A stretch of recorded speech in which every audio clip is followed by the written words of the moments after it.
Welcome to another episode of The People Story. My name is Charlotte Hindley and this is Jordan Wilson from the Soul Archive.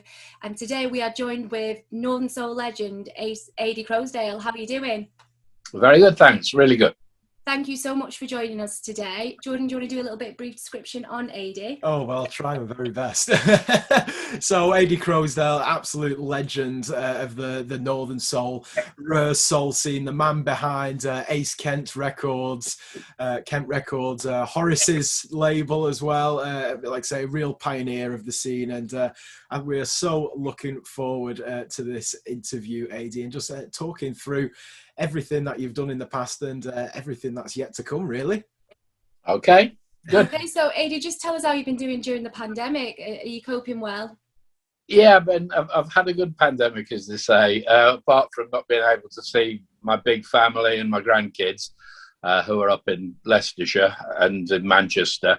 But no, I've been great that I've been able to come into work and carry on doing what I do, as well as homeschooling my son and his sister, and so I've got family and work, and yeah, that's pretty good, and plenty of walking through the parks and stuff like that. So it's not been great, but it's been as good as it could be. We want to take you back, Ady, really, right to your early childhood, really, and we want to go through the steps, if that's okay with you, to what led to you being involved in soul music. So I may be wrong here, but you were born in Market Harborough, is that correct? No. I was born in Sheffield. Oh, right, okay. I lived there for 3 years. I was 5 years in Rotherham.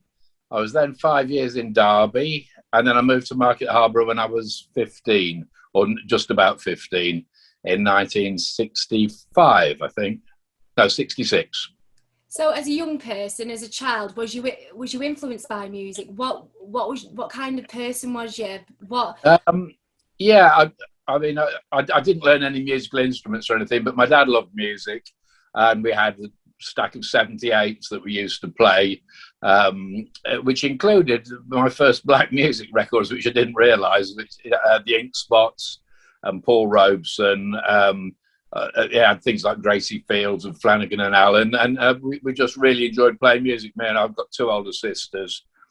They were into music. We got onto pop music. Pop was all the rage for kids in the late 50s and the 60s. And yeah, I just started loving music and buying records eventually when I could afford any. I also heard that you was a lover of punk music as well. Yeah, much later on. Yeah, no, a Northern Soul friend called Chris Harrop from Flint in North Wales used to come and stay at my flat, and we have some wild weekends in London. And he came down with the Buzzcocks EP, and he played it. I said, "Oh, what the hell's this?" And he just kept playing it. I said, "Actually, that's all right, isn't it?" And I really enjoyed punk because it was just happening, and I was right in on it. And you could go to all these little clubs and see the Jam and the Clash and the Damned, just queue up, pay your money and go in and have a ball. So yeah, I enjoyed that as well. Was punk your first love of music then, your first like passion, and then you went into soul music, or what was the thing that grabbed you to soul music? What was your first ever experience of it? I liked all sorts of music. I started off collecting the Animals, was the first group that I ever collected every record of, every English single. And I like pop and I like soul. I was very big on, got into Otis and the Temptations and people like that. But I also liked progressive stuff, British blues, jazz, folk. I did like an absolute bit of everything. And I suppose I could have gone off in different directions. But I think the dances, the Northern Soul dances that weren't known as that, were what got me collecting it seriously. Yeah. Something that both me and Charlotte are so interested in is how people become aware of soul music back then. So I can understand back in them days, you probably get it on your radio, the sounds of Stax and Motown and tracks like that were popular.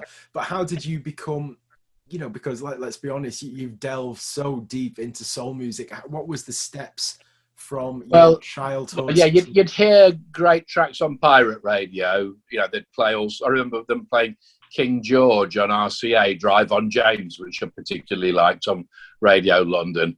And you know, that was never a hit in England or America, but it's one I got to know. And then I became a sort of mod and went to mod clubs, which was the gang in Market Harbour, and we had our own little club down there called the Frolicking Kneecap that I used to go to, and they used to play right track, and I remember Dance to the Music as a new release, Sly and the Family Stone, amazing. So I suppose with the other music I enjoyed it. It was purely for the music, but with soul you had the social side and the dancing and the rest of it, and it was pretty cool as well. And then there was one major event that changed me into rare soul lover. And that was going to an all-nighter in a tiny little village in the middle of nowhere. It was actually only about 6 miles out of Market Harbour, but it's in a disused railway station. And I sort of ended up there by accident almost. And my friends all went off to a party, and I stayed on because there was a new DJ starting. And all of a sudden, nearly all of a sudden, there were about 100, 150 kids turned up, skinheads on scooters. And I had skinhead clothes, but I had long hair because I was a bit of an eccentric. And I thought, this will be interesting. But everyone was fine. Everyone was really cool. And the music, there was a dance 8 till 12, and that was playing Otis Redding and all the club sounds. Then suddenly at midnight, they started playing Tony Clark, the Entertainer, and the Esquires, and Get Away, and Impressions tracks I've never heard of. And it was the beginnings of, it was the old soul scene, as they called it then, the beginnings of the Northern soul scene. And I loved it. I was transfixed. Do you remember the name of that club? Sorry, I don't think you mentioned. Yes, it was the village was called Kelmarsh, and it was probably known as the Kelmarsh dance.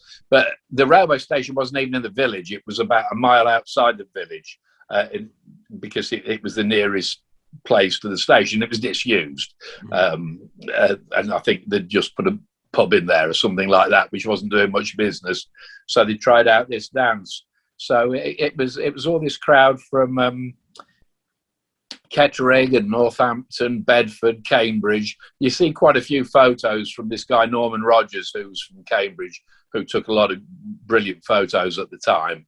And it was that crowd that we were hanging around with. Although we were in Leicestershire, we're very near to Northamptonshire, and we didn't really go into Leicester that much. We more hung around in Kettering and Corby and places like that. And it was that started me, really. Wow. Okay. Cool. That's great. It's good. I love hearing about them early days on the scene. You know what I mean, and that crossover in between, and the progression that you've got. Discovering more obscure rare soul. So, what was your next steps from there? I went off to university down in London, and I didn't expect to, because these clubs were around the Midlands and the North. You know, by then I knew about the Wheel, places like that, and we went to the Catacombs and different clubs. But I was a student, so I couldn't travel around too much. I didn't have much money. And when we moved to London, I thought, well, I'll just, when I go back at the weekends, I'll do a bit of this. But the first day in my hall of residence, I walked by a guy's room and I heard Girls Are Out to Get You by the Fascinations coming out.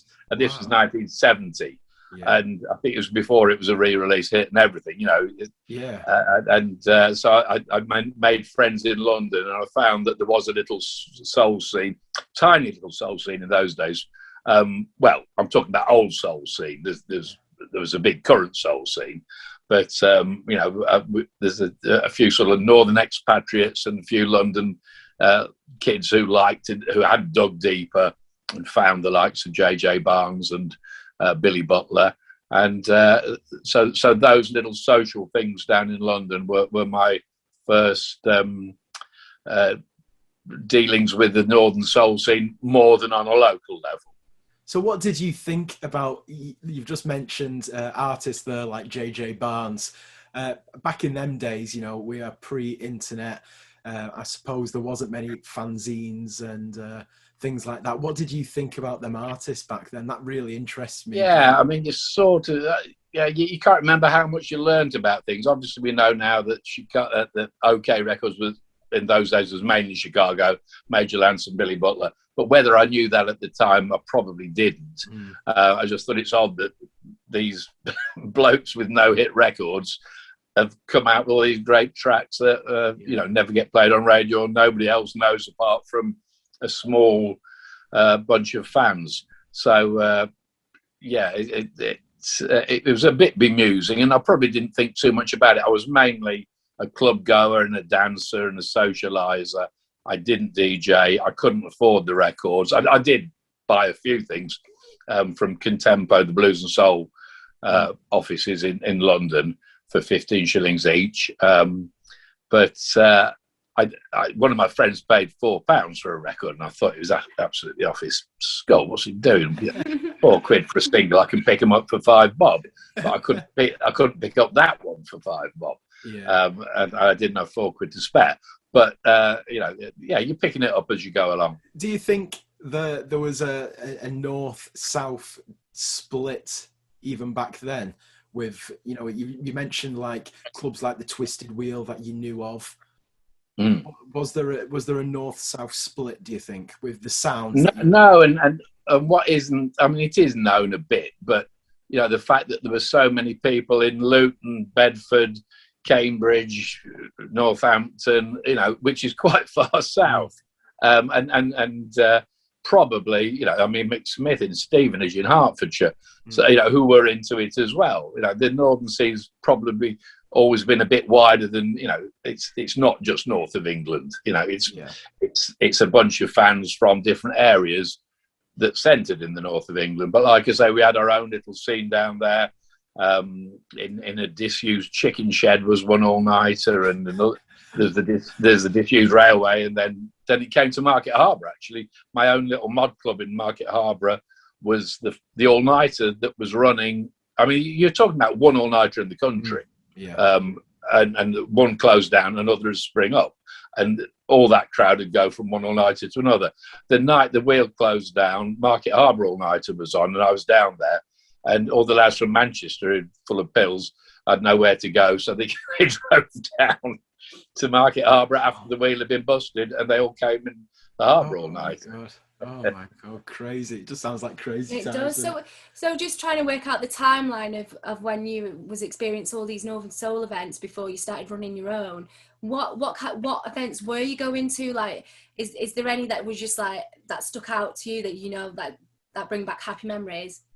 Yeah, lots. But I think as a progression, so I went to university and for 3 years, had a ball, carried on with my love of soul music, did lots of other stuff as well. And then after university, my degree was in international relations, which isn't much good to get a job. And I didn't want to do a job like that anyway. And I'd started to go down a market stall in Soho, in Rupert Street in Soho, that had singles out on a barrow in front of the shop.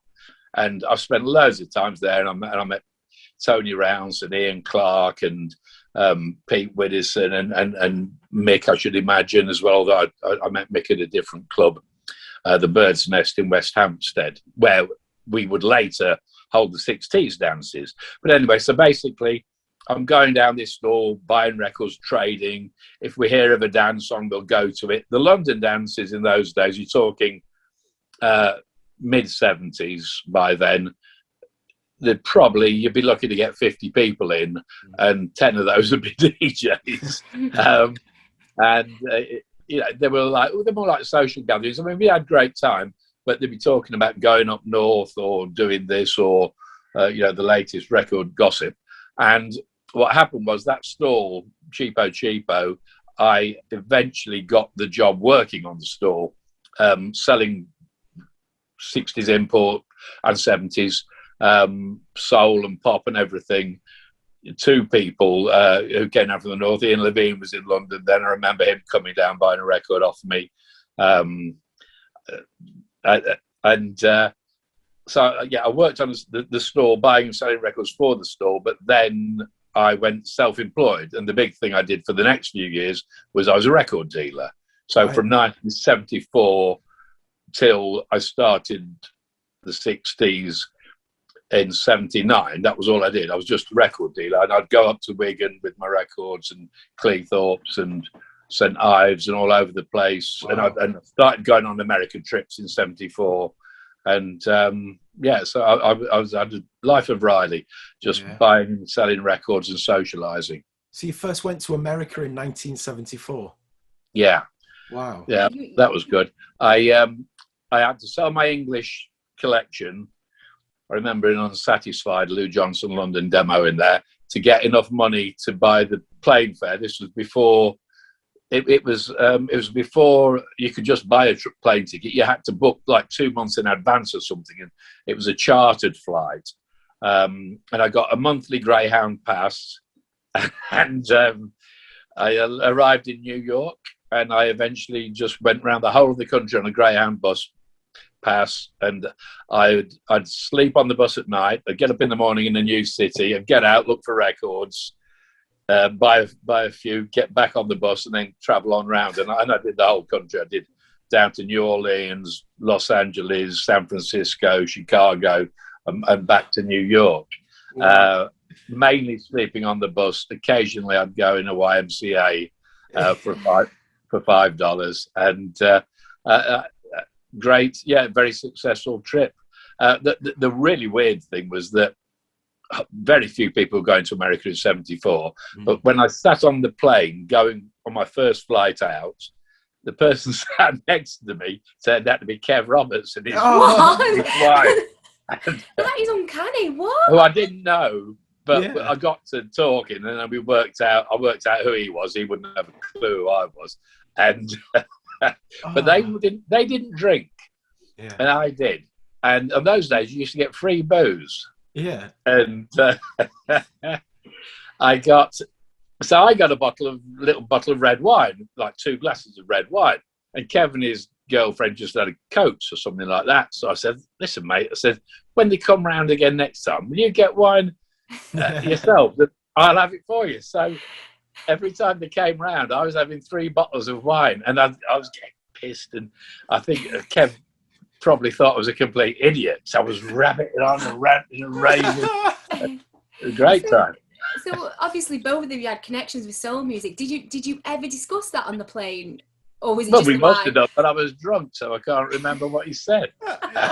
Even then, I mean, I was a fan, and I was only starting out dealing then because, I was moving into dealing. He knew loads more than I did, but I was learning pretty quick, and that was funny. So how did you know what to do when you got over to America? There were some old blues fans who used to come down the market stall, and one of them, called Bez, gave me a list of shops to visit in New Orleans and San Diego and all over the place. And I also, I must have done detective work of some kind. But generally, I was arriving in a city and looking in the yellow pages for oldies. There were record shops and oldies record shops around, and you'd go through the yellow pages and visit what looked likely. Can you remember any of your finds from that trip? I remember I was about to buy 150 Herbert Hunter, I Was Born to Love You, when Ian Clark sent me a letter saying, it's been bootlegged. So I had to leave them all. I think I might have bought one for myself. Yeah. I did buy some great stuff, and Mick and Ian and Tony Ellis and all of those came round my flat the minute I got back and got them off me pretty cheap. But I was happy with that, and Ian gave me loads of titles to pick up. I can't remember specific northern ones. My best hit actually was Doo Wop and Blues. Right. I went into the shop in San Diego, and I saw all these really early blues, and it said 35 cents each. So I'm picking them all out. I was looking for soul, but I thought, well, I can't leave these 35 cents each. And the guy who owned the shop came by and said, some of those records are there, they're worth about $20 or $30. I said, he says, well, so I'm not bothered about them. He said, soul I want, I'll put them back. He said, no. He says, they're worth $20 or $30, but I sell them at 35 cents each. Oh, right, okay. So I had them, and I was selling rare doo-wops for £200, in 1974. Oh, my. So what was the next steps after that for you? So that was your first trip to America. You've been round on the bus, and you've brought loads of records back, and everyone's cherry-picked through them over here in England. So what was the next steps then for you? Any exciting things happened after that? The main thing was I carried on wheeling and dealing, and I had some good finds in London. Like Benny King was probably a bit later, but you'd find great. I found a load of English demos. Me and Pete Widdison got a DJ called David Gell's collection, and we got like all the super rare CBS demos, MGM demos, just everything. And we specialised in English quite a lot, Mick Smith as well. And so I just had about 4 or 5 years of going to dances, buying and selling records. And then the next thing would have been starting the 60s with Randy in August 1979. Yeah. So is that Randy Cousins? Is that? Yeah. He was one of the London crowd, although we didn't get to know him till later because he was an old mod who'd had children, and he'd been around the original soul clubs in 1964, 65, I think. And he thought that was it. He got married, had kids, and then but he always loved his music. He kept all his records. And then he started to just hear word of mouth that, there is this soul scene going on. There are people in London who like the records like he adored Chuck Jackson, Maxine Brown, Garnet Mims, Bobby Bland, all of those. And so he sort of came out of retirement once his kids were a bit older, and we started going to dances together. And in 1979, all the dances up to then had been like little mini Northern nights. We used to go to Bisley in Surrey, and Ian Clark had put on a few, and Tony Ellis and Terry Davis, and they tended to be sort of mini Northern events. Of the good friends, Mick Smith, Dave Burton, Dave Rivers had a dance in West Hampstead they used to go to. But then in 79, what happened was, this was the big difference. Terry Davis was DJing at a pub in Hammersmith on a Thursday night, and it was just brilliant because rather than going the northern way, they went for the old up-tempo club soul things. Okay. Those artists that I'm talking about, they'd play the Tamla and the Stax as well, but they were the more esoteric, more collectible end of it all. And so it wasn't. It was more music for a good time socially and drinking rather than a good time, an all-nighter whizzing away, which is quite a subtle difference. And a lot of these songs I'd missed first time round. And, like a lot of people in the northern scene got too preoccupied with the beat and been chasing records with the right tempo, missing out, on a load of fantastic mid-tempo and slightly bluesier tracks, and that was a brilliant night. Absolutely loved it, and the London crowd sort of really got into it. Again, it was only a small place. It was a back room of a pub on a Thursday night. Probably had 80 people in there. Right. Yeah. But that had to finish for the license or something like that, and so that was when I knew a club in Covent Garden that I always thought would be great to put on a dance. So I said to Randy, do you fancy should we try doing one down there? He came to me, actually. Yeah. So I told him I'd got this club, and he said, yeah, well, I'd like to go in with you. So we did, and the DJs were all our friends off the scene who we'd known for the past 5 years or so. It was still great friends with today. And the first one in August 79 was a big hit, and we took it from there. Wow. Who came up with the name 60s and Rhythm? Because it's obviously that was Randy's 60s Rhythm and Soul Club. Rhythm and Soul was a term that used the original mod fanzines had used that term. I didn't really know it, and he chose 60s, which I thought was a bit corny, but it works though, and it still works now. Yeah. Apart from when you start playing 70s. So he chose that. at one stage, he wanted to call it the Southgate Rhythm and Soul Club, which is not a particularly well-known area of London. So I don't think that would have sort of hung together so well. But no, we had brilliant nights down there, and socially and musically, they were terrific. And the first one, we had people coming down from the north. We had people from North Wales that I was talking about. Market Harbour, the younger crowd from Market Harbour came down. Worcester, Birmingham, I think Yorkshire as well. So, you know, people who we knew from record dealing and knew us socially, knew that it would be a good night. Yeah. And they all came down, and it sort of started. It's always like a back to the roots movement within Northern Soul. We didn't like the sounds that were getting played at Wigan in general. Obviously, you know, there were some great tracks still being played, but there was so much tailor-made stuff and instrumentals and pop records that we took it back to its roots.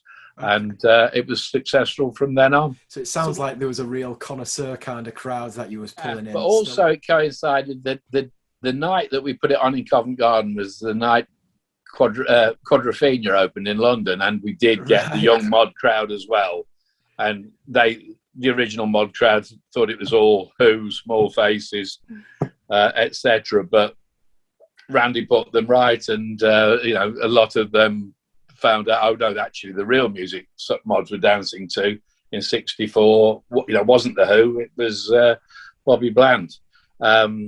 So a lot of those maybe converted to our sort of music, or else at least did it parallel. And a lot of the mod clubs wised up and started playing soul and R&B in their playlists. Right. Okay. That's interesting. Isn't it? So yeah, just tell us about the journey of how you moved from Covent Garden, because I think you went somewhere in between, and then you yeah. You did. You done your homework. Yeah, we only had 2 dances in Covent Garden, and then it had to shut for refurbishment. And Randy's wife, Dawn, used to go to a club in West Hampstead, which was called Kluke's Clique, which is a very famous mod club. She used to go there in the 60s, and she went by and saw they still had function rooms. And they had, they called it the Starlight upstairs at the Railway Hotel in West Hampstead. And we tried it out there. And again, it was a great success. Ironically, that was where I had been before for this Bird's Nest that Mick Smith, Dave Burton used to DJ out in like 1973. You know, 6 years later, we used a different room there, the upstairs room. And again, it was very, very successful until the Christmas party the year after. We had 12 months there. And we had such a wild Christmas party that the management threw us out. What was wild about it? Just tell us some memories from that. Oh, it was just great. You know, just people got raving, and Pete Widdowson, one of the DJs, was like swinging off these rafters and brought half the place down. Have you ever seen the LP for Dancers Only? I have, yes. The first Kent one. You know that photo on the front? Well, that is taken at West Hampstead. Right. And one of the reasons why it's not a great photo because it's a bit grey, but it's got this cool black guy in the middle as well, in the middle of like all these DJs and friends and girlfriends and that. And which gives it a bit of more of the soul content than it was just a bunch of drunken white kids.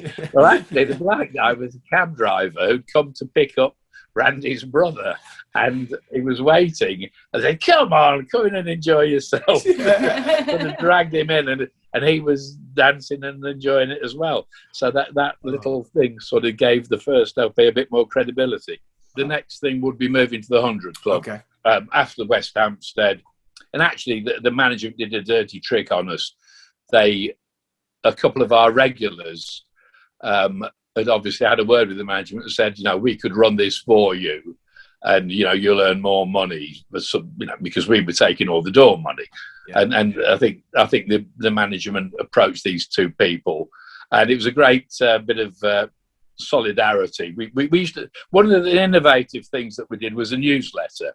We used to get all the members' addresses, and after each dance, we'd do playlists and sort of gossip and jokes, and Randy would do a few daft sketches, and Clarky would do some great flyers and graphics. And we used to send a flyer with a newsletter to all the members. And after this one where we got kicked out, we sort of said, look, these gits are running their own night there, but we're going to be doing one here. Make your choice, but come to ours, don't go to theirs. They've tried to stitch us up, and nobody went to theirs. Everyone came to ours, and we moved around to about 6 different venues until I went down the 100 Club and secured that for a dance. It was just a one-off, but it was really great night, and we got invited back, and we took it there. At that stage, Randy didn't want to promote anymore because it was a club that I found, and he wanted to have a break from it. But he still came down and DJ'd and was very influential musically. He used to do tapes for everyone of these great new sounds or old sounds that he knew about that people didn't know. And so we started doing Friday nights at the 100 Club, and then they got a regular Friday night. We were doing it once a month, and then some promoter said, I want every Friday night. So they said, sorry, you're going to have to go. And we said, well, that's a shame. He says, well, Saturday night's jazz and Friday night's this new promoter. And I said, well, what time does your jazz finish? They said, about 1 o'clock. I said, look, how about you finish at 12:30? And we'll come in at 1. You can have your jazz till 1 o'clock, and then we'll go 1 till 8. And of course, he made double rent, and double boozing. I bet he was over the moon. Yeah, it was. He was well pleased. I mean, it led to some very strange things happening at the crossover, kicking the jazz out and getting the soul crowd in. Led to some problems, but it worked great, and we're still there. And it was I'm now working with his son Jeff, and it was Roger, the dad, who I approached back in '81, and I'm still with his son as the club owner now. Oh, that's good. That's good. It sounds like you've got a really good relationship with them. Yeah, which people say, how's it kept running so long? I mean, that is a major part of it, because so many venues closed down, change hands, change functions. But we've been very lucky in that respect. So how come you started then getting into the music industry? So 1982, we started the club in '79. So we had a really good following, and people wanted our sort of playlists and stuff like that. And I was still buying and selling and wheeling and dealing, and I used to buy off a guy called Ted Carroll, who had a market stall. Actually, it was a shop behind the market on Goldhawk Road near Portobello Road in West London. And I used to go in and see him, and he used to get some great records in, and I'd buy them off him, and we'd talk music. And I knew that he was one of the owners of Ace Records, who I also found out had got the rights to the Kent and the Modern labels. Right, okay. And they were putting out blues and rockabilly and music like that. But they hadn't put out any soul things. So I got a list together and approached him and said, look, Ted, I was quite good friends with him by then. We could do a good LP for you of Kent and Modern. And so I said, all right, give it a go. Let's give it a go. So we did do, and that was for dancers only in the summer of 82. And it again, like the club, took off straight away, and there was not very few other companies doing it. Charlie did soul, but they didn't do the dance angle of it. They did the more serious southern and bluesy soul and biographical sort of things, whereas ours was it was meant to be light-hearted, mainly because I didn't know anything about bloody acts, or I didn't know enough about music to be able to write about these people. So we took it from a dance angle and from the club angle, and we put 60s rhythm and soul as a brand on it, and we made it lively and fun great music, but it was always sort of light-hearted, and that's why a lot of the younger mod crowd and the scooterist crowd and the European crowd, that's how they started on the music. And possibly if I'd have written, some boring stories about record pressing plants, they might not have been so interested. But because it was like this, it's quite groovy in its own way. It took off and did really well. In preparation for this interview, we've spoke to a few people about that time, really. And Alan Kitch from Nottingham said about you was just, he's seen you as a real pioneer of that time to be licensing music. Because previous to that, he said a lot of releases were like illegal bootlegs and things. And he said it was just great when Ace Kent came around, and he said he started releasing licensed material for the first time. He thought it was really, great. Yeah, I mean, there've been loads of bootlegs, obviously. I mean, people like Grapevine and Inferno and various other labels had done it legally, but they'd all concentrated just on the Northern thing. And of course, Wigan had just, so we're talking about 82. Wigan was finished, I think, by then. And lots of that old Northern crowd disappeared into jazz funk or just stopped going out, and so there was only the diehards on the Northern soul scene who kept going, and there probably weren't, it probably wasn't economical to sell just to the Northern crowd. So the fact that we looked at the general soul dance crowd and made it broader meant that we could be successful. But the great thing about, like you say, the licensing and all that, I mean, I didn't know anything about it. The three guys who own Ace Records, Trevor Churchill's one of them, and he used to work for EMI when they did Bell's Cellar Full of Soul. And so he was licensing Goldwax and Amy Bell Marler and all these different labels. And he's like old school accountant. Everybody gets paid to the penny. Every sale gets recorded, no shortcuts, tedious accounting getting done and proper contracts being made. And I mean, when I tried Horus's records, I was pretty feeble at all of that end of it, but they're a proper record company. I was a fan, and I enjoyed doing it, but I probably didn't have the patience or the everything to do it as well as they did. So it's great for me. I could work for three blokes who I really trusted. They were all collectors themselves, big music lovers, and I could, when I did approach artists or record producers, I could say honestly, you will get all your royalties. We will give you a good deal. We'll send you promo copies as well. We'll just do it all by the book. And a lot didn't believe you, but eventually, we got a great reputation. Over the years. That's great to hear. It really is. And I'm just going to interrupt here and turn the light on because I'm conscious the sun's gone in, and we'll be sat in the dark. So I was just thinking the same. It's a lot better that now. Sorry. You went under the name, didn't you?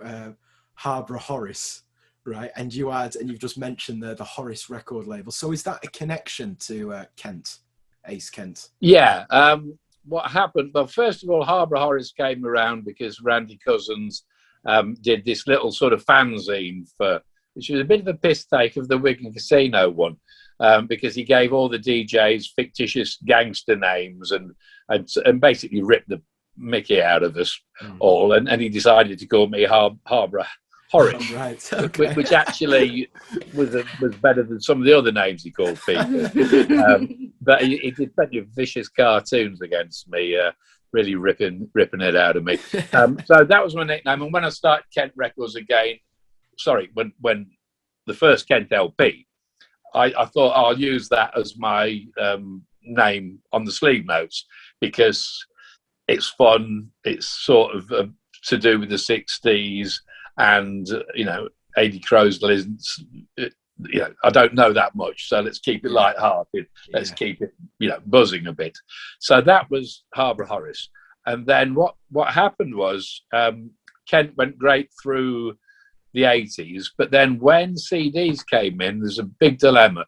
Lots of other record companies had joined in, and it became harder to sell things. Right. And then when you found your market was getting split in two, you know, half would be buying CDs, half would be buying LPs. That wasn't enough to justify either format, because you have startup costs for each format. Okay. And if you can't make money on them, there's not a lot of point doing them. So around about 1990, I stopped doing releases for Kent for a year or two, or perhaps just over a year. And that is when I thought, well, if they're not doing it, I'll have a go. But the main reason was Ian Levine got in touch with me and said, oh, you know, those Shrine Records, which I knew quite a lot about by then. The guy who owns Shrine Records is in London, and he'd love to get some records out. Would you like to meet him? Wow. So I went down to Marble Arch and met Eddie Singleton and his wife Barbara Randolph in this huge bloody suite in this expensive hotel in the West End. Yeah, God knows where he got his money from. And talked about doing it myself on my own label, and we got on great. And eventually, I met up with him in Los Angeles where he was living, and we copied the master tapes. And went in the studios, found unissued things as well. And that was why Horus's records started, just to put out the Shrine releases. Wow. So I was going to say, we're massive fans of the Shrine sound. We're absolutely in awe with it and the story behind it and everything like that. So it must have been absolutely amazing to hear that firsthand on the master tapes. Like, what was that like? What was he like? Tell us more. He was ever so nice. It was, like a lot of Americans, he tended to talk big deals, but in the end, he's happy with, he's happy with a decent deal. Everything's $1 million deal, but all right, we'll settle for something a little less than that. Yeah. And he enjoyed reliving. I mean, this was a huge failure for him, Shrine Records. So to be told that these records are admired and loved, he put his heart and soul into starting what he thought was going to be Tamla Motown Records in Washington. Yes. And it had failed miserably for various reasons, but it was still great music. And so, that was one of the early examples of being able to say to someone, no, it wasn't a waste of time. There's people in England and in Europe dancing to these records every weekend. What was that experience? Like, how did he react to that? Oh, he's really, he's quite humbled by it, and I think he was really, really pleased by it. And again, I think by then I was getting better at learning about music, but Andyrix helped me out a lot because he's very knowledgeable, and he got to study Shrine Records, and he ended up doing the sleeve notes, and he got to know about the artists and the producers and the different links here and there.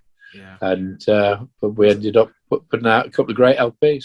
We was actually talking to Andyrix this week, wasn't we? Yeah. And he actually mentions that about that time period and doing the sleeve notes. Great guy, Andy. So big shout out. Yeah.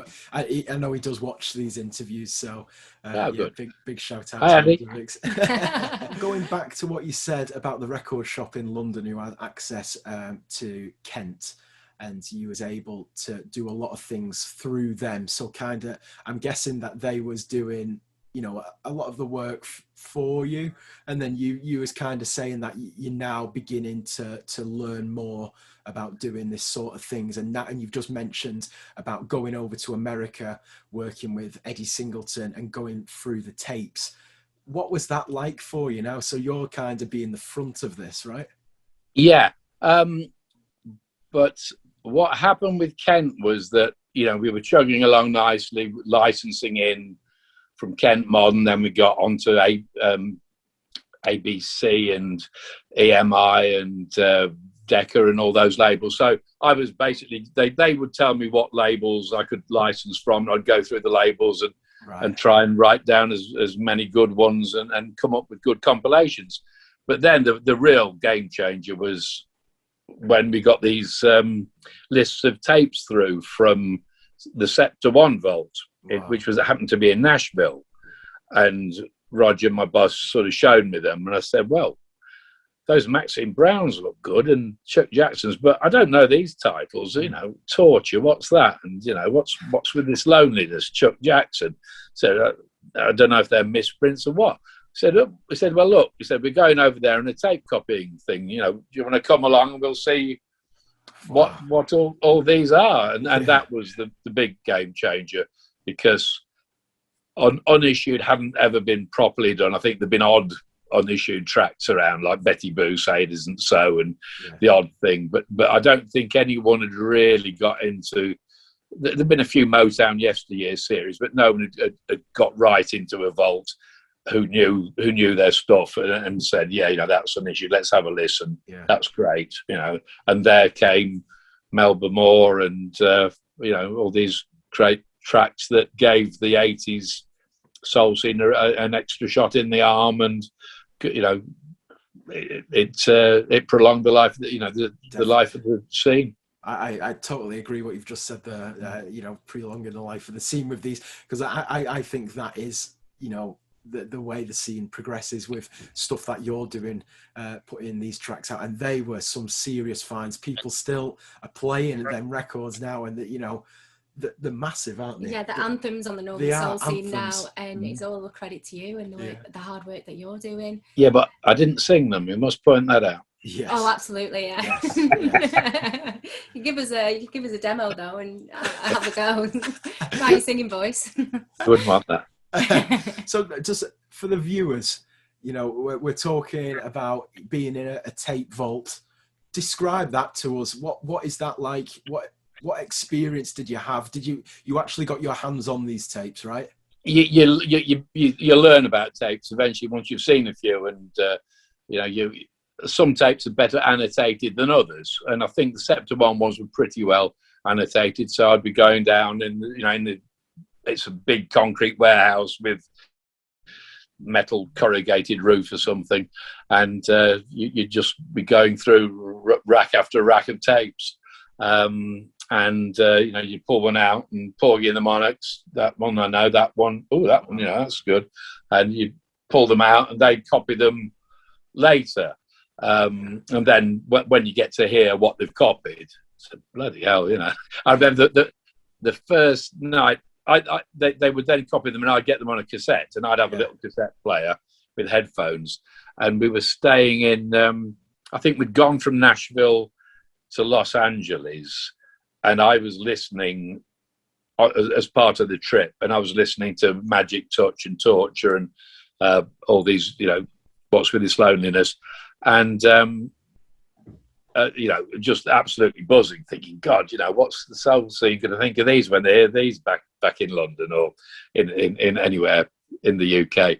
And I probably stayed up quite late. And the next morning at breakfast, Roger, who'd taken me out there, Roger Armstrong, said, "Did you feel the earthquake in the night?" No. So I was so knackered from buzzing, listening to these first tapes, that I slept through an earthquake. It wasn't a big one, but it woke everybody else up in the hotel. I'm so envious of you saying these stories. I just cannot begin to imagine what it must feel like just to hear. And I know what it did for me when I first heard the Melba Moore, the Magic Touch, and this is only 10, 11 years ago when I first heard it. But for you to be the first ever person to hear that, probably outside of the studio, it must have just been incredible. Yeah, and I mean, like I say, I was slightly, because I didn't get to hear them copying it. The first time I would have heard it was on the cassettes to myself, so I couldn't really sort of tell anyone about it. And Roger likes music, but he's not particularly a Northern Soul fan. He's pleased that I'm getting great tracks, but he'd be more interested in a rare blues or a rockabilly or something. So the more obvious one was the RCA tapes, when I was got into them in New York in the 90s. Right. And I was able to, I knew the guy who was in charge of reissues at RCA, and I got into the this big oak panel listening room with magnificent speakers, and I ordered up Kenny Carter, what's with this loneliness? And that came, I'm actually sitting there, that comes booming out the speakers. And the guy who wrote the song, Tony Cotto, Tony May, who's got a few different names, he was actually in the room at the time. Wow. And he'd written the song, Kenny Carter had covered it, and no one had heard it since 1966. And then, it's the same as Willie Kendrick's, but it's a totally different production and song, and that was fantastic. I was in it was a huge glass-lined office block, but this was a special listening room. I was looking out over Manhattan, hearing Kenny blasting at me. Wow, that was the best. We're a bit envious right now, aren't we? Yeah. So tell us, what were some of your best finds that you've ever had?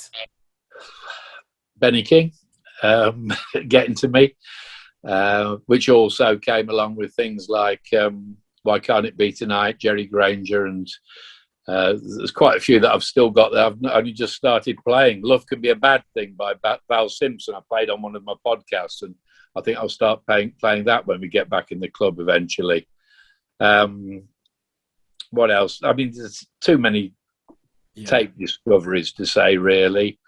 I don't know. Maybe to narrow it down, has there ever been a tape that got away, the one that you never got, the one that you missed out on, like you wake up in the middle of the night and you're just like, oh, I can't believe I didn't get that tape or something? Yeah, there was a Jack Montgomery Scepter tape box with about 5 titles listed on it, and we opened it up and it was the wrong tape in there. That was a bit of a sod. I'm sure that there's probably been quite a few others, but that one specifically was when you consider the quality of both sides of his Scepter single. What they were like, I don't know.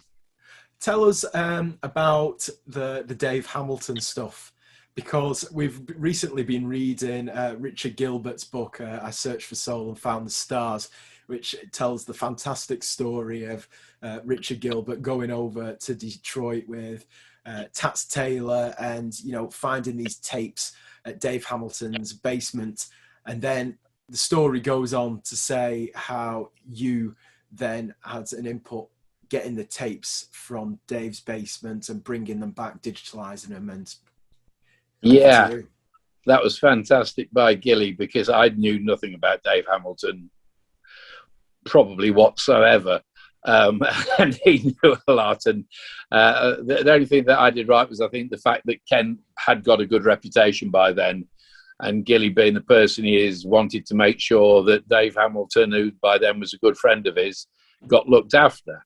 And I don't know if he knew Dave was ill then, he probably may have done, but he wanted to set them up with a reputable company. And I was just starting, previously the directors had been doing all the deals, and I was starting to make some deals by then. And Gilly gave me some tapes, and we did some research, and we thought, well, perhaps there's a CD, maybe 2 CDs worth. There's some odd funk bits that might go well, and there's a lot of tapes, and there might be some other tracks in there. So we went over and looked at the tapes, and eventually, we did a deal reckoning we might get perhaps 2 or 3 CDs worth of stuff, and I think we're up to about 15 CDs worth of things, and still plenty more to come. So, it's fabulous what Gilly did, and Tats and everyone, and passing the deal on to us. And of course, we have dealt properly with everyone, and we still pay.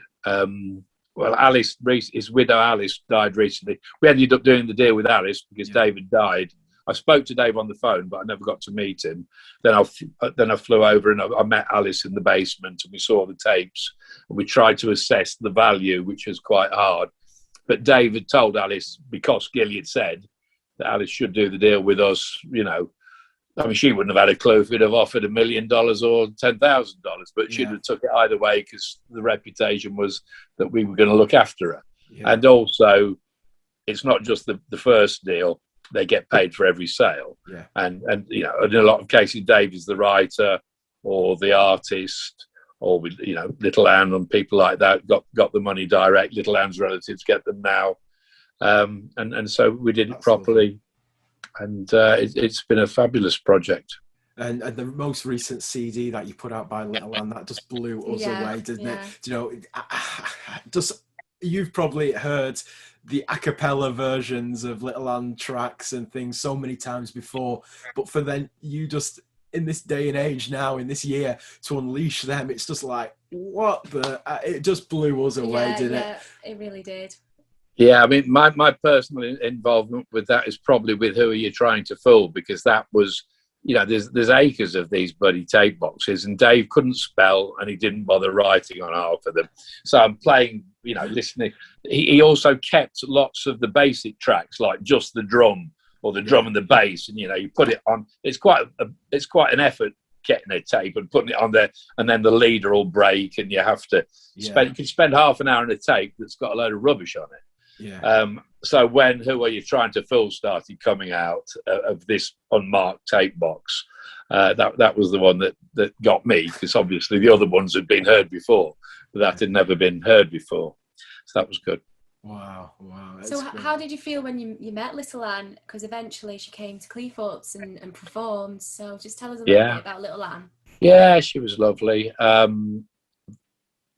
She was ethereal is the word. She was almost sort of floating through life. Quite an unusual character. She was either very calm, or it was all a bit of a shock to her. And I think it was a bit of both. I spoke to Melvin, her cousin, who came over with her from Detroit, and he said, you know, it was the greatest moment of her life, coming over and singing to everyone at Cleethorpes. And you know, it really did make her feel worthwhile, and that her work was being appreciated. I often worry that I raised people's hopes too high, though, because, you know, they say, oh, you know, we're a big hit in England, you know, I'm going to move over there and perform there every night, and they all love me. Well, you know, a lot do, but it's not enough to sustain a full career generally. Yes. Edwin Starr being an exception, and the Flirtations and you know, different circumstances. But I was worried with Anne that perhaps, you know, you'd bring her up to this and then let her down, and it would be sad and a bit tragic. And that's one of the reasons why I asked Melvin what she thought about it, and he said no, she really loved it. You know, it was good. Gilly did ask me to mention that apparently Robert Plant is a big fan of Little Anne, and we sent him a copy of the book. Gilly sent him the book, and we sent him some CDs. So he's rather chuffed that you've got a rock megastar digging this singer that is only really about because of Gilly's detective work. Otherwise, you know, she had one single out in America, and the flip was an instrumental, so why would anyone know about her? You know, she's been sampled now as well by so many different people, and, you know, without your involvement and Gilly's involvement, that would have never have happened. And it was just so sad that she did pass away, and she wasn't able to see, you know. Yeah, she did pass away too young. And because what happened was we licensed out, we didn't think we had enough for a Little Anne CD in the number of songs. And we weren't doing vinyl at the time, and we licensed out the tracks to Timian Records in Finland to put out a Little Anne LP on vinyl. Well, we'd already got all the tracks on CD, and we didn't really think vinyl would make that much difference.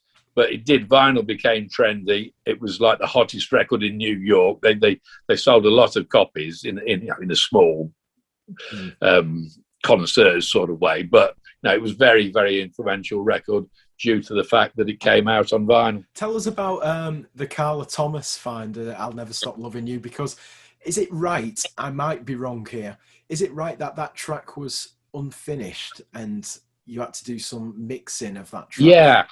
Yeah. Again, it's Roger Armstrong, who I was talking about as one of the directors of the company, and he did the Stax Vault VAULT trawl of tapes back in early 90s, I think, and he found the Carla Thomas track, but I think I think it was on like 2 or 3 different tapes or something, and one of the tapes had a fault in it and another had a fault in it. But if you edited it together, right, you could get it right. And I think basically right. he managed to stick it all together and do various little technical studio tricks that got it as it is. And have you heard about the a cappella version? What? No. Tell us more. We went through the in the Stax tapes. There's some songwriter demos. Yeah. And it's just demos vary as to how much music is on there, how many instruments on there. But this is just a male piano player. Yes. I'll never stop loving you, and he sings it as a woman. So we think he'd written the song for Carla, or for a female singer. Yeah. And it's really beautiful. But we don't know who the hell it is. We don't know who's written that song. We've tried researching all sorts of things. We've asked all sorts of people. We're still trying, but we now, and I play it at the 100 Club at the end of the night, like not every night, but like every 2 or 3 nights for a change. And it's slower than Carla, but you can still dance to it, and it's really emotional. And because it's so raw, everybody loves it as well who's heard that. So another reason why you should get back down there. Oh, well, you'll have to play that for us next time we come down. And that's why people have to stay till 6 o'clock in the morning. The ones that sneak off at 4:30 and 5:30 are missing off the best stuff. Exactly. Even if they are knackered. So these records that we're talking about with you now, for any of the newcomers to the scene that are listening in, we get a lot of young people listening into this show as well. These are major finds. That they are not just like putting it out just because it's an unissued track and it's soul music. These are like Melba Moore, the Magic Touch, the Dave Hamilton, the Little Hands, the Carla Thomases. They have become, classics. How does that make you feel, Adi? That do you know what I mean? We're not messing around here. These are incredible finds. Yeah, happy. I mean, I'm lucky in that I've got myself a good job and I'm in the right position to do it, and I've had loads of breaks, and some of them sort of come to me rather than I have to dig them out. So I'm in a great position, and so much to thank the record company for, and the people who buy the records to keep the bloody thing going. It's a symbiotic thing, and that there's a great little Alan Hanscom set up the Kent LP and CD Appreciation Society on Facebook. And it's great that people will give you enthusiasm with the talk about the favourite tracks and suggest what you might want to put out on 45 and things. And so we always listen to customers, and sometimes people will recommend a track that I've completely missed quite frequently, and think, I should have put that out. So let's just talk about the 100 Club anniversary releases. We've not really delved into that because they're like, I don't know, they're quite a prestigious record, like a collector's item that people would fight over. And like the latest one, what is Caroline it? Crawford. That's it, Caroline. Yeah. That now goes for hundreds and hundreds, and you just give it out as a thank you, as a token of being there at the event. So just tell us a little bit more. Well, the reason we did the first one was people were having anniversaries, and I think Randy produced a magazine for the first year anniversary, I think with Horus and all that in. And then by the time of the 5th anniversary, I thought, well, we should do something. And everyone does patches. And so I said to Roger, any chance we could do a giveaway single for the anniversary? And the first one was Mary Love, which was just one of the tracks that had already been out. But the second one was Melba Moore, The Magic Touch, which was its first issue was as an anniversary single. So that immediately gave them kudos, although at the time people were probably getting them on the door and leaving them on the stage, and Kenny was going around hoovering them up and selling them for $5. But as the years have progressed, obviously anything that's pressed in a limited number like that and is only given out at an event, there aren't going to be that many copies of them, and and so they've just had such great music that they've picked up in price very considerably. So was the Carolyn Crawford finds, because that has got to be up there with one of the very best that has been given away, along with the High Tones, Good News, and many more. But that Carolyn Crawford record is a massive hit at the minute. To everybody wants a copy of the 100 Club Anniversary single. Tell us about that. Is that a recent discovery, or was that something you've just had in the bag? No, this is all part of the Mickey Stevenson deal. Which was my last trip to America, I think probably in 2018, might have been 2019. And I've been trying to get the Venture and Maverick labels off Mickey for 20 years, probably. I've met up with him 2 or 3 times and we kept nearly getting to it, but never get. Mickey's out playing golf with Berry Gordy and somebody else. And so we never nailed the deal until... like I say, a couple of years ago, and me and Alec Palau, who's one of our colleagues, who's the tape expert, he's got every tape machine going, and he lives up in California in El Cerrito. He drove down and we went round to Mickey's place and managed to talk them into doing the deal, and pulled a load of tapes. Alec took them back and copied them, and then he sends me over reels and reels of master tapes. And they included that by Carolyn, but they also included a lot of other great stuff as well. So that is just the tip of the iceberg. Really? Oh, so we've got other stuff to hear then? Is that what you're saying? Yeah, I have been playing 2 or 3 of them. There's another brilliant Carolyn Crawford called Get Up and Move, which is very different. It's more in a sort of almost Carmelo Brooks sort of jazzy feel, but it's also a bit funky. But it's another one that the minute you hear it, everyone says, wow, what the hell was that? And there's these soul interiors, the inside guys, and there's a new version of I Wish I Knew, which is out on the latest Kent CD, Northern Souls Classics Rarities Volume 7. So yeah, we've got enough for about 12 CDs worth of stuff. It's not all Northern, not all Northern, but there's plenty of great dance music in there, and it's top quality. Mickey Stevenson doesn't mess about. He's been at Motown. He was the main man at Berry Gordy's right hand man, and he did his own thing in Los Angeles for all those years, and nobody's ever got at the tapes until we now have. So that's something to keep me going. You can see through this call, can't you, that you've still got a huge passion for the music, and it must be great all these years have now passed and that passion shines through.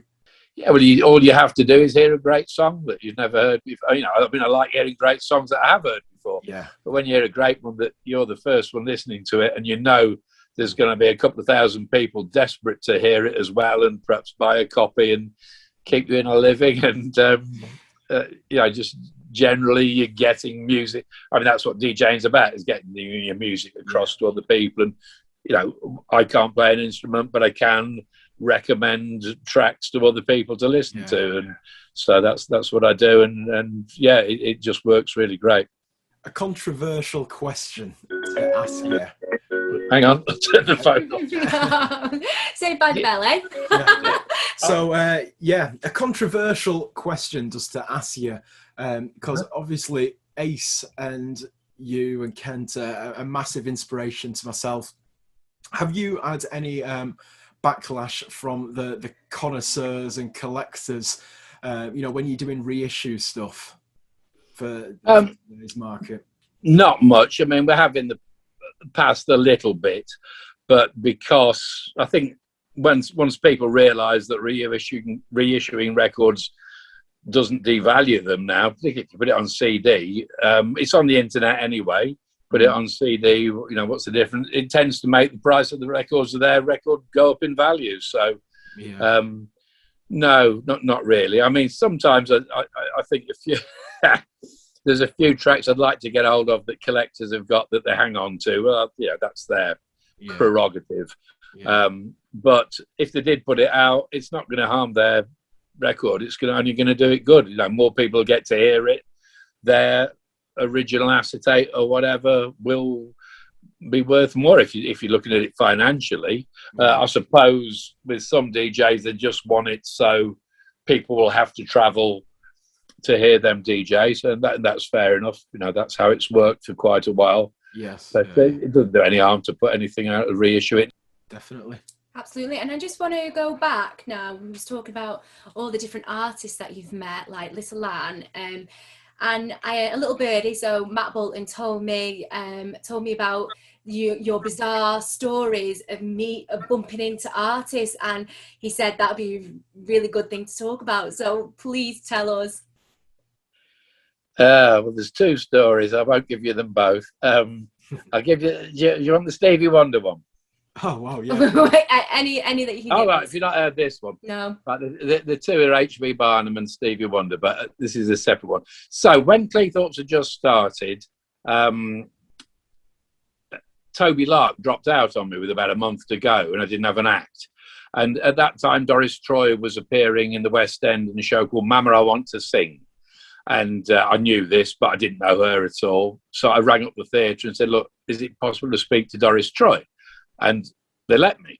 And I said, look, Doris, you don't know me, but I've run this soul dance up in the north in Cleethorpes, and I've not got an act. I said, and I know it's really short notice, and I know you're working on a Saturday, but do you fancy coming up and doing a PA on a Sunday? Just go on stage, sing over 2 or 3 records and meet the fans and just socialise a little. And she's a real trooper, Doris. I didn't know that at the time. But she said, yeah, baby, why not? Yeah, that'd be lovely. That sounds like great fun. She says, well, come and meet me at the show. So I went down to the show one night and went around the dressing room at the back and got chatting away, got on like a house on fire. Said, oh, I've got your tickets for tonight. You come and see. And I only live... This is at the Dominion Theatre at Tottenham Court Road. I only live literally 600 yards away from that. So I just sort of wandered down. I didn't even have any money on me. And she said, come and watch the show. And she said, oh, there's one thing. She says, there's a rumour that Stevie Wonder might pop in tonight. I said, but, we get these rumours all the time and, they very rarely happen. She said, and when they did, Prince came the other night, said, but it was so useless. He stayed in a box behind a curtain and no one could see it was Prince. She thought this was pathetic. She's really slagging him off. But anyway, halfway through the show, I watched the show and it was a brilliant, gospel-based story of her life. Chaka Khan was playing her younger self. Well, actually, it was Misha Paris in this one. Chaka Khan had done it, so Denise Williams. And Doris was playing her own mother. And it was a great show. After the intervals, a bit of a commotion at the back. And...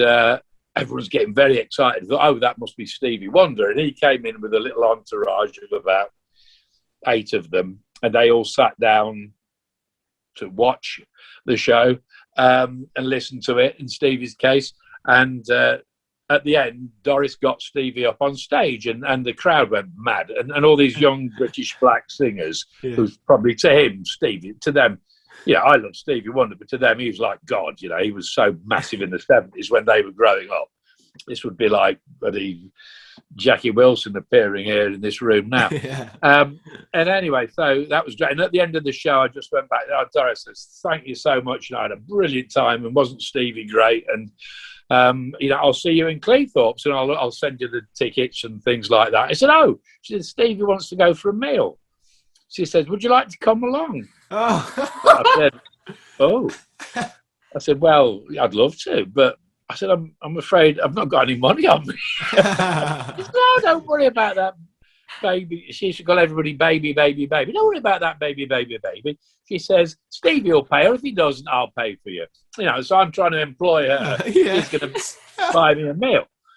So we get in these limos around the back, and the taxi driver says, do you know where this restaurant is, mate? And it was a fish and chip shop in Lytton Grove, opposite where I used to sign on for the Dole. It's called the Seashell. So yeah, Seashell, it's just off Euston Road. And so I sort of directed him there. And we got to the fish and chip shop, and it had just sort of closed for the public, but they kept it open for Stevie. And there was about 8 of us sitting around the table. And they're all asking me, as the Englishman, what they should eat. And, well, cod chips and mushy peas, really.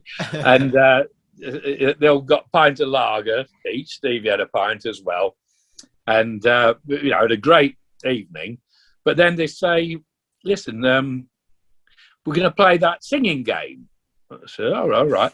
They said, all it is you just take turns going around the table singing a different song. And I'm there with Stevie, Misha Paris, Doris Troy. Little Willie John's son was there. Some gospel director. And me, who's never sung in my life apart from in the bath. So they said the only thing is you can't sing a Stevie song because that would be like kissing his ass too much. That was the only rule. So they start off and they tended to go for like gospel type songs. So it comes round to me.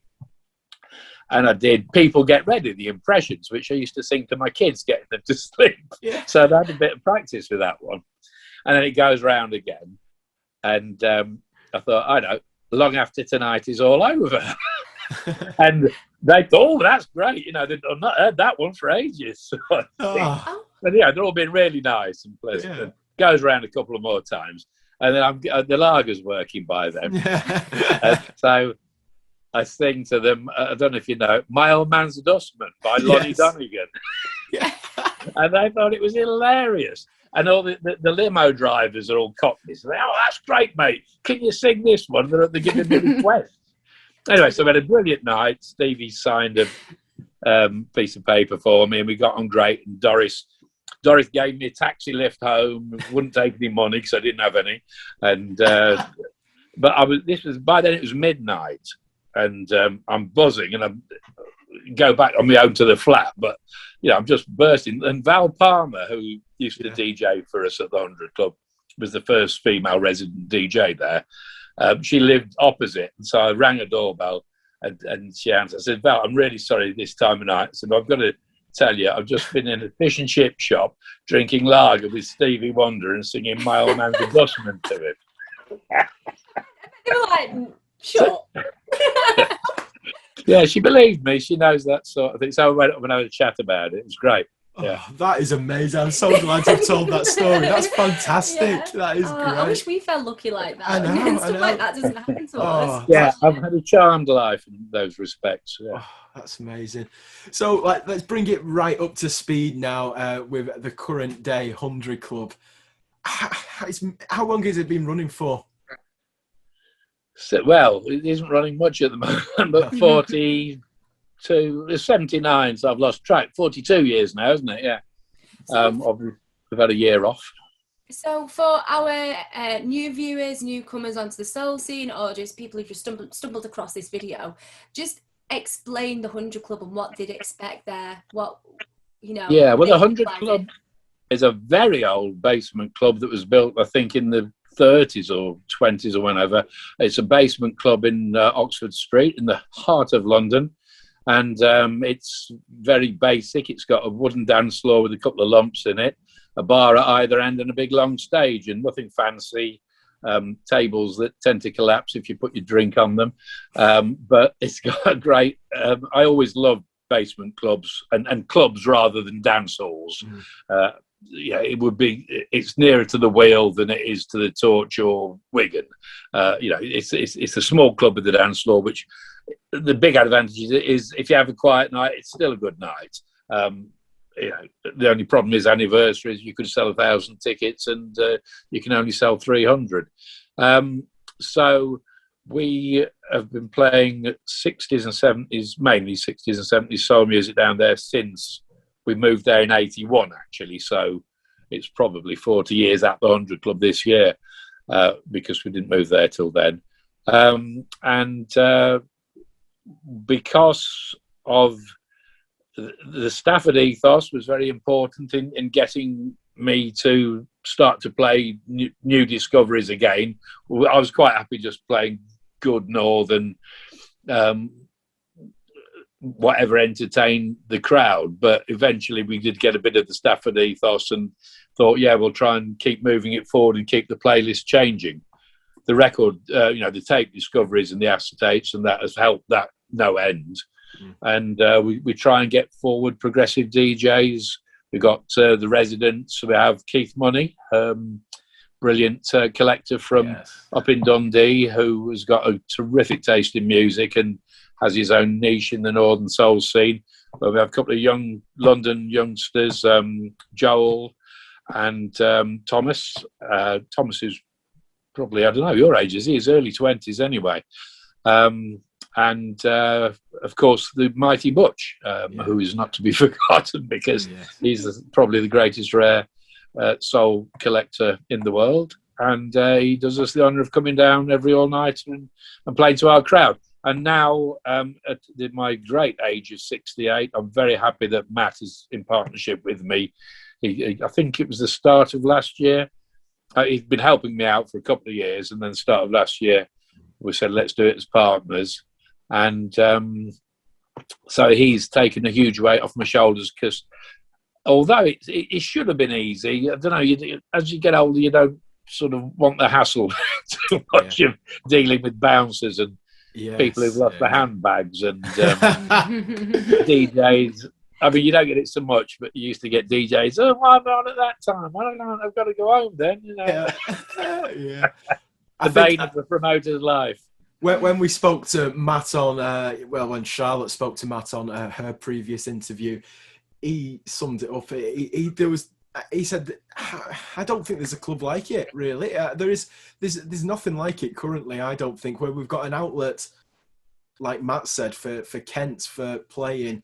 And you said earlier about the Mickey Stevenson find, a constant turnover of new sounds. You've got DJs like yourself playing them. You've got them Butch, who's, bringing so much to the table. Keith Money, it's amazing. I don't think there's anywhere like it. It shows it's a credit to soul music, the 100 Club, because the Northern Soul scene is very nostalgic based, and it is like looking back and listening to those old tunes quite regularly, and it makes you wonder, like, why is the 100 Club so special that actually, even if you play a record that's never been heard of before, a one-off acetate, you'll still see a sea of dancers on the dance floor, and it's like, why do you think the 100 Club is so special to do that? They've got that mentality there. Yeah, I suppose we got the good reputation, and then the people who appreciate that make a special effort to come down there, and we just have so many great regulars who are open-minded and very, very knowledgeable. A lot of them know more than me about soul music, and they're just out there dancing. We've probably got 90% of them are collectors and DJs, so it is the upper echelons of the Rare Soul Society. Really, it's fabulous. That's great. Right, so to finish off, we'll just have some fire questions. Okay, so your favourite ever record?